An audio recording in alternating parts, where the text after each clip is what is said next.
Well, yesterday's question about Bitcoin going to $100,000 certainly sparked a lot of people commenting and voting. A normal one of my daily financial news might get 100 comments or so. Yesterday is already approaching 300. So, given the interest in that question, I thought I would share with you the results. As of this morning, I've gone back and looked at the comments and done a casual computation. It appears that 85% of folks believe that Bitcoin, BTC, will be over $100,000 by the end of the year. I think yesterday when I asked this question, it was at 88,000 or so. As of this morning, right now, you can see that number, 92,055. So again, you know anything about Bitcoin and really crypto in general, it usually goes on runs. And right now, the 85% of you that said yes, Bitcoin will go to $100,000 in 2024 or by the end of 2024. I like your chances. So again, very, very interesting. I think there's a lot of things going on in that world that are interesting. Again, I think there is more, wealthy folks that will be moving a percentage, single-digit percentage of their net worth, much like Olivia and I did in 2018, right? We consider it an insurance policy. I think there is more and more talk about folks looking at it as a kind of a protected asset in the new administration. So I don't know. Seems like the wind is at the back of those investors. Again, as it should be highlighted, this is one coin we are talking about. We are not talking about the altcoins or the meme coins or the pump and dumps and all of that nonsense. Hopefully we have learned from our mistakes. We aren't chasing meme coins. We are looking at the gold and silver, if you will, of the crypto markets, which I believe are often called Bitcoin and Ethereum. So again, yesterday's question about Bitcoin going to 100K clearly got the comments going. So again, about 85%, which I will admit, higher than I expected, of folks think it'll go to 100 grand, but there you go. We got to talk about inflation. We got a lot of stuff to go through today. We got the CPI print. We got the numbers behind the numbers. We have talk tracks that are already merging, but let's get into it. So again, headline last month was 2.4, core was 3.3. Again, those were last month. Expectations. It's funny how expectations have changed. Over the weekend, Market Watch had expectations at 2.5, 2.5, so up slightly. Apparently, yesterday, that changed, and expectations were now 2.6. I did not see that. I usually don't review the numbers the day before. But yes, that is why you are hearing a lot of people say headline inflation hit the number. I don't know. I don't know. Come on. Headline inflation is now up, right? It's 2.6. It was 2.4. The trend is not your friend. Again, as we've talked about ad nauseum with Dan Bird, we talk about it at least once a month. The base effect is really one of the big kickers, why we both said it would go up. And, it came in at 2.6. I think more concerning is core. I don't know if you've checked, but core seems to be anchored at 3.3%. All right, let's go deeper in the numbers. Those are obviously headline numbers. Again, I think it's worth repeating or worth highlighting that with inflation up, let me just get the latest number since I have my phone with me. It looks like the bond market is taking it in stride. I checked. Yep, bond market down ever so slightly, about break even actually. When I checked this morning, the 10-year note was the rate for the 10-year note was down. It's now basically flat. But again, it's not ripping higher. So the market was oriented to a higher print. Now let's go behind the numbers. I don't know about you, but this is getting tiresome. As somebody who's been talking about the miscalculation or misrepresentation or the old way or the bad model for shelter, we once again get an example of that. Shelter inflation. has been reported at 4.9%. It is up month on month, 0.4. Last month, it was up 0.2. So it appears that shelter inflation is increasing. Now, let's be honest. You and I have talked to plenty of investors. Many of them show up on this channel. Does anybody think rental rates are truly increasing 5%? No, of course not. In fact, we have talked to people with big data piles. And generally speaking, rent is falling, aka shelter. So once again, if you correct for the error or at least out of date calculation for shelter, inflation falls by more than 50%, aka the print at 2.6, 3.3, more than 50% of that number is shelter inflation. So again, if you cut those numbers in half, what do you get? You get 1.3 and you get 1.65. Again, both numbers obviously being below Fed target. So what is the Fed saying? Actually, before we go to shelter, let's hit some other numbers since I bothered to capture them. Energy, right? Oil, gas, the like, down 4.9%. Food up 2.1%. These are all year-on-year numbers.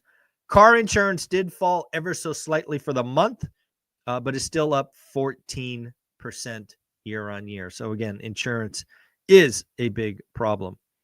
So what are the Fed saying? Well, we got Neel Kashkari out saying inflation is heading in the right direction. Now, I remind you, inflation just went up, but yet Neel says inflation is heading in the right direction to 2%. Now, how can he say that? It's because he knows that the shelter inflation is wrong, is broken, is out of date. They know that. It's like they have an ace up their sleeve. They know that eventually this shelter inflation is going to correct itself. And then frankly, if they don't change the model, be reporting an ultra low number for quite a while. It's just a bad number. It's just, we have the power. We no longer have to calculate shelter that way. We've got apartments.com and all of these other platforms that capture real-time information. It wouldn't take a, Manhattan project to redo the models for shelter. Pretty discouraging, frankly. Also, Neel Kashkari out saying the U.S. economy surprised him. Oh, that got my attention. What surprised him? He said that he thought if the Fed raised 500 basis points as quickly as they did, that the economy would have slammed on the brakes. So again, the U.S. economy is maybe more robust, more flexible, maybe has the ability to, move around more than Neel Kashkari said. And only the last thing, folks, this one, I don't know. This one surprised me. It surprised me. The only thing that could cause Neel to rethink a December rate cut is a surprise upside in inflation. Now, I remind you, inflation went up to 2.6 from 2.4, but it wasn't a surprise. It was expected. So again, it looks like, at least in Neel's mind, we are going to get another rate cut in December, which will be a total of 100 basis points. Folks, yesterday in the Daily Financial News, I highlighted that we were going to get some gifts, some more value from Jason Pritchard.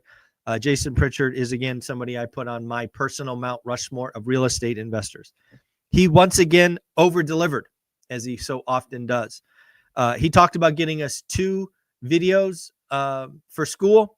He actually gave us 3. So if you are a school member and you want to watch those videos, they are now uploaded on School. You just go to the classroom section. You scroll to the bottom. You will see a thumbnail of Jason and his lovely wife, Jen or Jennifer, as the thumbnail.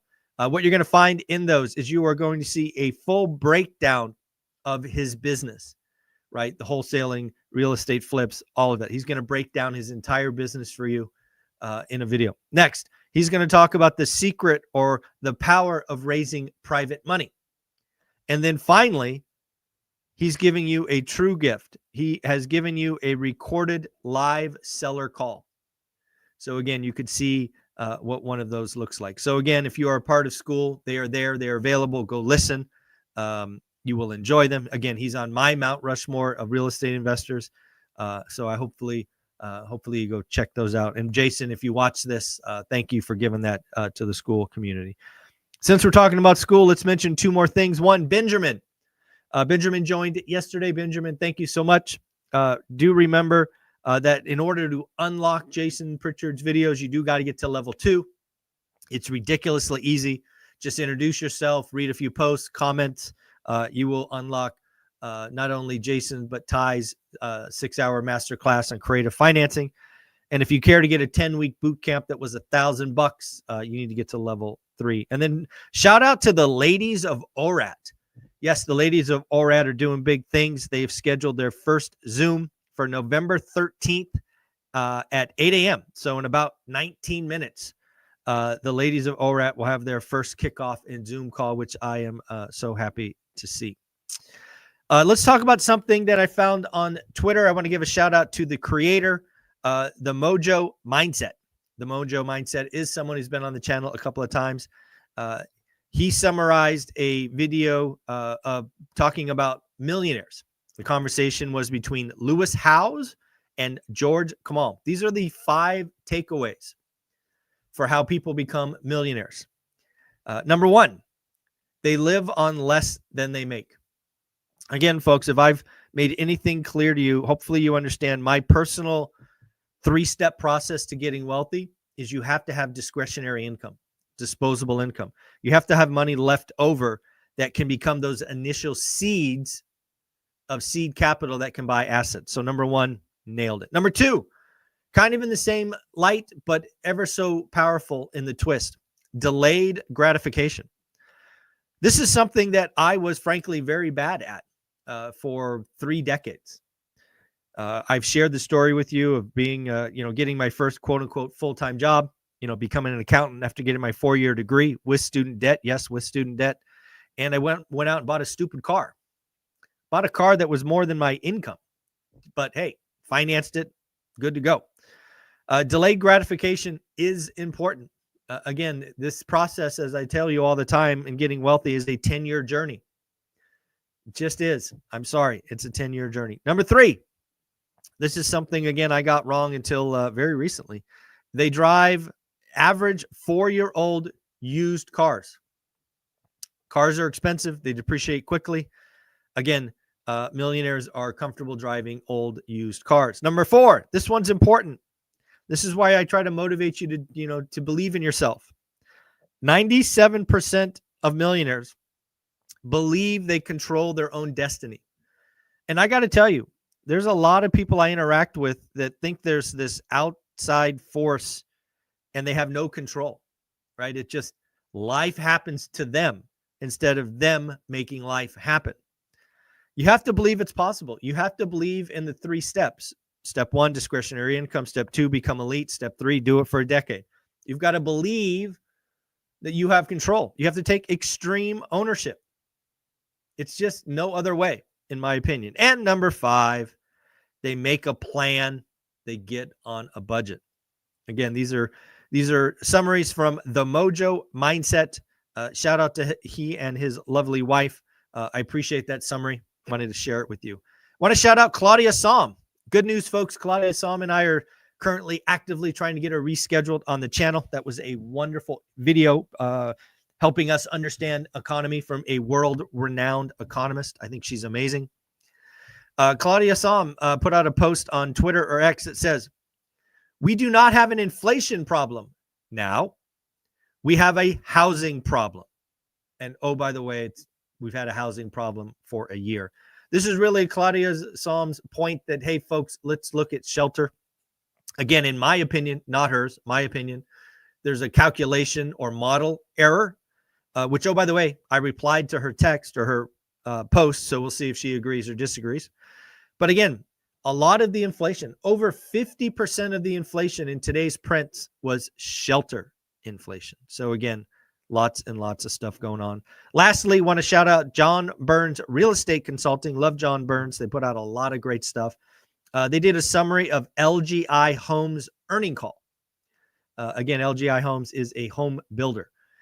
First thing to point out is they saw a slowdown in October. Folks, it's become painfully clear that our call of a bubble or a pause, an air pocket, whatever you want, before the election is real. Lots of things, cars, homes, everybody was on pause in October. They expect it was a near-term dynamic, aka election, not a new trend.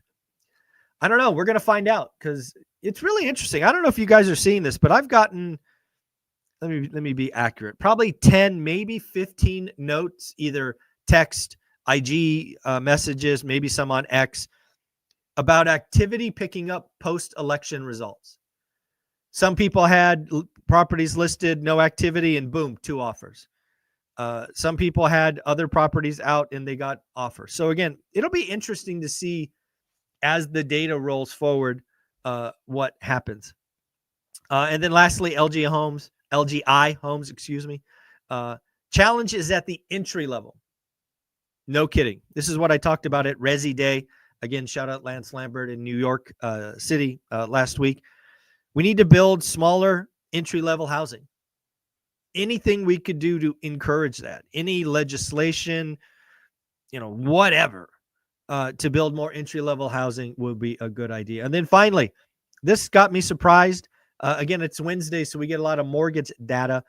Purchase applications were up 2% week on week. Thought that was interesting. It is also up 1% year on year. And then mortgage apps in total, which includes refis, was up a 0.5%. But last week we were down 10.8%. So again, lots of stuff going on. Folks, you're amazing. I appreciate you being here. Like, subscribe, comment, join school. And don't forget, we are 90 days away from our Vegas event. Lots of you have told me you are coming. It's time to buy your tickets. General admission VIP. It is going to be a blast. We've talked about who's coming. I've kept a few surprises intact just so you're not just so you have something to look forward to. So hopefully we'll see you in Vegas. You can find the event on Eventbrite, or you can go to school. Just go to school.com and search One Rental at a Time. All right, folks, take care. Be amazing. Later.